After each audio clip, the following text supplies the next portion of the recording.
Hello மக்களே, இன்னைக்கு நம்ம ஒரு குக்கிங் vlog தான் பார்க்க போகிறோம். கருவேப்பிலை பொடி எப்படி செய்கிறதுன்னு பார்க்கலாம். வாங்க எக்ஸ்ப்ளோர் பண்ணலாம்.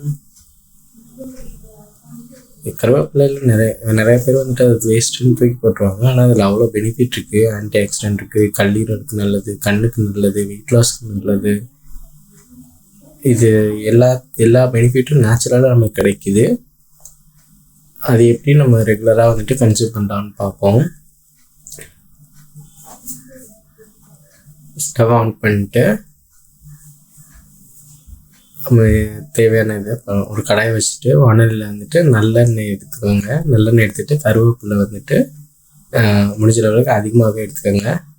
அதை வந்துட்டு ஆயிலில் வந்துட்டு நல்லா கோட்டாகிற மாதிரி வந்துட்டு ஃப்ரை பண்ணுங்கள். அதாவது கருவேப்பிலை நீங்கள் எடுத்தீங்க அப்படின்னா உடையிற லெவலுக்கு இருக்கணும். அந்த லெவலுக்கு வந்துட்டு ஃப்ரை ஆகணும். மேக்ஸிமம் வந்துட்டு நல்லெண்ணெய் யூஸ் பண்ணுங்கள். சில பேர் வந்துட்டு ஆயில் இல்லாமலும் சும்மா ட்ரை ரோஸ்ட் பண்ணி வந்துட்டு இது பண்ணுவாங்க. அப்படியும் பண்ணலாம். ஆனால் இது மாதிரி பண்ணிங்க அப்படின்னா உங்களுக்கு வந்துட்டு அந்த பொடியோட லுக்கு வந்துட்டு நல்லாயிருக்கும் பார்க்குறதுக்கு. அது மட்டும் இல்லாமல் நல்லெண்ணெயும் ஏகப்பட்ட பெனிஃபிட்ஸ்லாம் இருக்குது. அதுக்கு அடுத்து அதே வானலில் வந்துட்டு நம்ம வெள்ளை பூண்டு வந்துட்டு எடுத்துக்கிறோம். ஒரு 3 to 4 பல் பூண்டு வந்துட்டு எடுத்துட்டு அதையும் வந்துட்டு நம்ம ஃப்ரை பண்ண எடுக்க போகிறோம். பூண்டுலேயே வந்துட்டு நிறைய ஆன்டி ஆக்சிடென்ட்ஸ்லாம் வந்துட்டு இருக்குது. அதையும் நம்ம நல்லெண்ணெயில் தான் ஃப்ரை பண்ணி எடுக்க போகிறோம். பூண்டு வந்துட்டு வறுக்கிறப்போ வந்துட்டு மீடியம் ஃப்ளேம்லேயே வருங்க. ஏன்னா நம்ம ஆயிலில் வந்துட்டு ரோஸ்ட் பண்ணுறப்போ வந்துட்டு மேலே உள்ள லேயர் வந்துட்டு ஈஸியாக வந்துட்டு கோல்டன் கலரில் ஆயிரும். ஆனால் உள்ளே வந்துட்டு குக் ஆகிருக்காது. அப்படி இருந்தது அப்படின்னா உங்களுக்கு வந்துட்டு அது ஃபைனலாக வந்துட்டு கிரைண்ட் பண்ணுறப்போ வந்துட்டு கிட்டத்தட்ட பேஸ்ட்டு மாதிரி ஆகி கட்டியாக ஆயிரும். அதை அவாய்ட் பண்ணுறதுக்கு நல்லா கோல்டன் ப்ரௌனாக ஆகும். 2 to 3 மினிட்ஸ் வந்துட்டு மீடியம் ஃப்ளேம்லேயே குக் பண்ணுங்கள். அந்த இதை குத்து பார்த்தீங்க அப்படின்னா தெரியும். அந்த கார்லிக் வந்துட்டு உங்கள் ஸ்பூன்லேயோ இல்லை ஃபோர்க்லேயோ வந்துட்டு ஹோல்ட் பண்ணுற லெவலில் வந்துட்டு இருக்கணும். அந்த மாதிரி இருந்துச்சுன்னா தான் வந்துட்டு பர்ஃபெக்டாக வந்துட்டு குக் ஆகிருக்குன்னு அர்த்தம். இப்போ அதை எடுத்துகிட்டு கருப்பு உளுந்து வந்துட்டு எடுக்க போகிறோம். இதில் 4 டேபிள் ஸ்பூன் கருப்பு உளுந்து ஆட் பண்ணியிருக்கேன். நீங்கள் நார்மல் உளுந்து கூட யூஸ் பண்ணலாம். கருப்பு உளுந்து யூஸ் பண்ணிங்க அப்படின்னா பெனிஃபிட்ஸ் வந்துட்டு கொஞ்சம் அதிகமாக இருக்கும். 3 டேபிள் ஸ்பூன் கடலைப்பருப்பு. இது ரெண்டையும் நல்லா ரோஸ்ட் பண்ணுங்கள். ரோஸ்ட் பண்ணுறப்போ உங்களுக்கு வந்துட்டு அந்த உளுந்தோட ஃப்ளேவர் வந்துட்டு நிறையா வரணும். அந்த லெவலுக்கு வந்துட்டு ரோஸ்ட் பண்ணணும். இது கூட 2 டேபிள் ஸ்பூன் ஜீரகம், இதையும் சேர்த்து நல்லா வதக்குங்க.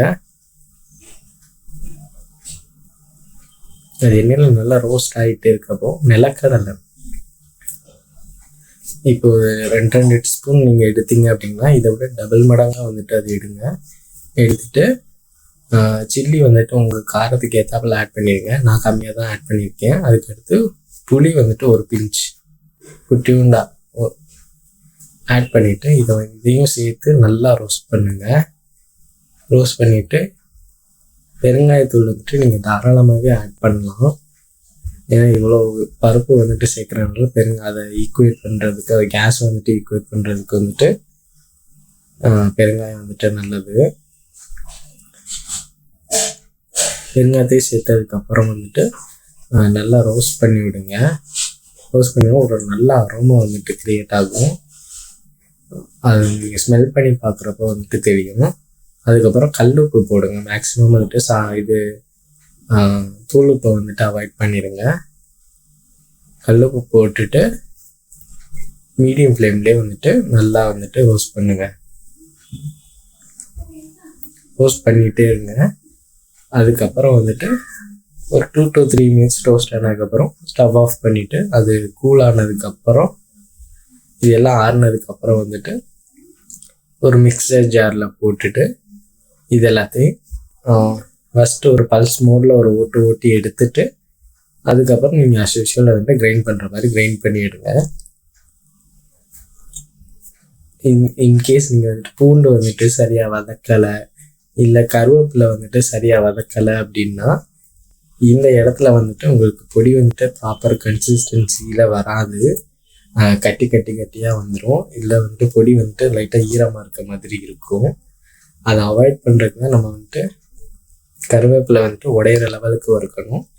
வெள்ளைப்பூண்டு வந்துட்டு நல்லா கோல்டன் ரோஸ்ட் ஆகணும். அதே சமயம் மீடியம் ஃப்ளேமில் தான் வந்துட்டு குக் பண்ணணும். ஒரு 4 minutes மேலே வந்துட்டு குக் பண்ணுங்கள். குக் பண்ணி நீங்கள் கிரைண்ட் பண்ணி எடுத்தீங்க அப்படின்னா, நீங்கள் எடுத்தீங்க அப்படின்னா அந்த பொடி வந்துட்டு உதிரணும். அந்த லெவலில் தான் இருக்கணும். இது ட்ரை ரோஸ்ட் பண்ணலாம். ட்ரை ரோஸ்ட் பண்ணிங்க அப்படின்னா வர வர வரன்ட்டு இருக்கும். கன்சிஸ்டன்சி வந்துட்டு அது என்ன சொல்கிறது, மண் மாதிரி இருக்கும்.